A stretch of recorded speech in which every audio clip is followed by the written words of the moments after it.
Morning children's. मैं आपको fifth class के बच्चों को हिंदी का सेकंड चैप्टर एक्सप्लेन समझाने जा रही हूँ। गांव का जीवन। आपने देखा है गांव का जीवन किस प्रकार होता है, उसके बारे में मैं आपको बताऊंगी। ये एक पत्र की तरह है। ये चैप्टर प्रस्तुत पत्र के माध्यम से, मतलब ये पत्र में ही सारे गांव के बारे में बता दिया गया है। प्रस्तुत पत्र के माध्यम से विद्यार्थियों को ग्राम जीवन के बारे में बताया गया है। कहा भी गया है कि भारत गांवों में बसता है। यहाँ के लोगों में सदा जीवन और उच्च विचार की झलक दिखाई देती है। 429 राजौड़ गार्डन, नई दिल्ली। बेटा आप लोग बुक खोल के बैठिएगा, है ना। और बुक खोल के उसमें से जो मैं रीडिंग कर रही हूँ आपके मोबाइल में से कर लीजिएगा, और रीडिंग करके जैसे मैं कर रही हूँ फिर आप भी देखिएगा उसमें। 429 राजौरी गार्डन, नई दिल्ली, 20 अप्रैल 2016। प्रिय मित्र तरुण। वो अपने किसको लिख रहा है? मित्र को लिख रहा है। सब प्रेम नमस्ते। तुम्हारा पत्र मिला। मैं तुम्हारे पत्र का उत्तर शीघ्रता से इसलिए ना दे सका क्योंकि इस बार मैं गर्मी की छुट्टी में अपने दादा और दादी के पास गांव चला गया था। मतलब जो तरुण है वो क्या कर रहा है? पत्र लिख रहा है ना। और पत्र में क्या लिख रहा है? वो पत्र लिख रहा है अपने दोस्त को। सप्रेम नमस्ते, तुम्हारा पत्र मिला। मैं तुम्हारे पत्र का उत्तर शीघ्रता से नहीं दे पाया। क्यों? क्योंकि गर्मी की छुट्टी में मैं कहाँ चला गया था? अपने दादा दादी के इधर चला गया था। वहाँ मेरा इतना मन अधिक रम गया था कि वहाँ से वापस आने के लिए मेरा मन नहीं कर रहा था। मित्र, ग्राम जीवन में जितना भी तारीफ की जाए उतनी कम है। वो बोल रहा है कि गांव में जितनी तारीफ की जाए उतनी ही कम है। वास्तव में गांधी जी का ये कथन भारत गांव में बसता है बिल्कुल सत्य है। मैंने भी ये अनुभव किया है कि भारत का सच्चा सौंदर्य गांव में ही होता है। वहाँ लोगों में सदा जीवन और उच्च विचार की झलक मिलती है।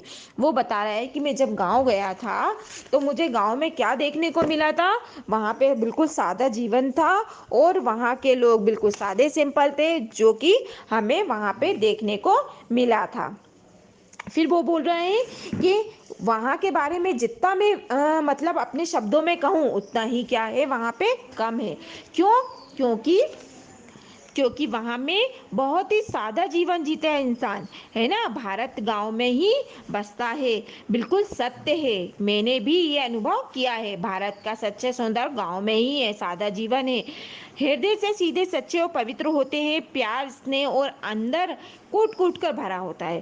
छल कपट से कोई भी नहीं होता है। वे लोग बड़े ईमानदार और अतिथि का सत्कार करने वाले होते हैं। आपने देखा होगा कि क्या होता है शहरों में, अगर कोई व्यक्ति आता होता है, अपने घर के मेहमान या कोई भी आता होता है, तो हम क्या करते हैं? उनको एक गिलास पानी के लिए भी सोच समझ कर पूछना पड़ता है हमको, है ना। क्यों बेटा? क्योंकि यहाँ पर लोग जैसे गांव में होते हैं, वो कोई भी आता है, बैठिए पानी पी लीजिए, चाय पी लीजिए, इस तरह से हम उसको करते हैं क्योंकि उनके अंदर प्यारों की भावना कूट कूट कर भरी हुई होती है। ग्रामीण अधिक पैसा व्यर्थ में व्यय नहीं करते हैं। वो क्या करते हैं? ग्रामीण का जो पैसा है वो व्यर्थ नहीं करते हैं। उन्हें रूखा सूखा जो मिल जाए उसे वो खा लेते हैं। मोटा और सस्ता कपड़ा पहन लेते हैं। पर हमारे इधर क्या होते हैं? हम भी और हमारे बच्चे भी क्या करते हैं? आप लोगों भी क्या करते हैं कि मम्मी पापा से बोलते हैं नहीं हमें अच्छे से अच्छे कपड़े चाहिए, जबकि गांव में ये चीज़ नहीं है। वहाँ लोग प्रातः काल सूर्य उदय से पहले ही उठ जाते हैं और दिन भर खेतों में कड़ी मेहनत करते हैं। गांव में भी कुछ सुबह बड़ी जल्दी उठ जाते हैं, फिर दैनिक जीवन के कार्यकलाप में लग जाते हैं। दूध पीते हैं, चाचा चाची के साथ खेतों की ओर निकल पड़ते हैं। वहाँ प्रातःकाल का मौसम बड़ा ही सुहावना होता है। चिड़ियाओं की चहचहाट कल कल करती है। नदी का स्वर दूर तक फैल जाता है। आपने देखा होगा अपने इधर तो कहीं पर सुनाई भी नहीं देता है, 9 9 बजे तक सो के उठते हैं, पर वहाँ क्या होता है? सुबह जल्दी उठ जाता है लोग बाग, खेतों पे निकल जाते हैं।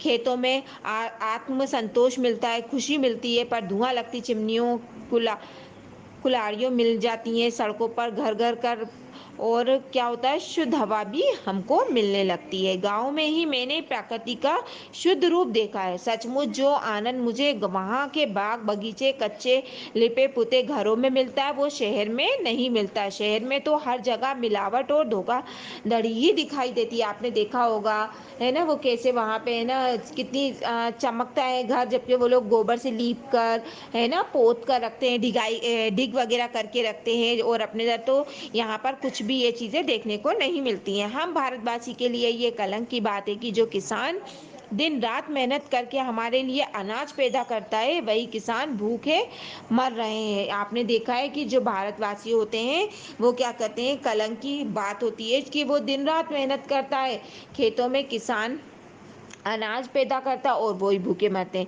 भोले भोले किसानों को सूदखोर महाजन एवं मुनाफाखोरी व्यापारी शोक का शिकार होना पड़ता है। बढ़ती हुई बेरोजगारी ने ग्रामीणों के जीवन में कूट एवं निराशा में बना दिया गया है। गांवों में अस्पतालों में, विद्यालयों में और रोजगार का अभाव भी रहा है। इन्हीं कारणों से ग्रामीण शहर की ओर पलायन कर रहे हैं। गांव की दुर्दशा देखकर मेरा मन द्रवित हो उठता है।